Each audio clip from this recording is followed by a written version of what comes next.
तो काळ असा होता.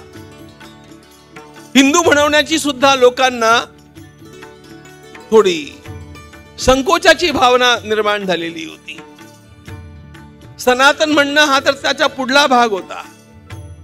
आणि अशा प्रकारच्या विपरीत काळामध्ये एक महात्मा स्वयं या निष्ठेनं या ठिकाणी येऊन उभा राहतो आणि आपल्या तपाचा आरंभ करतो. या सनातन धर्माचा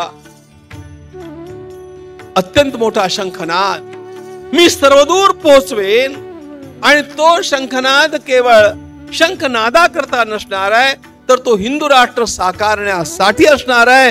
ही तर अत्यंत महत्वाची गोष्ट.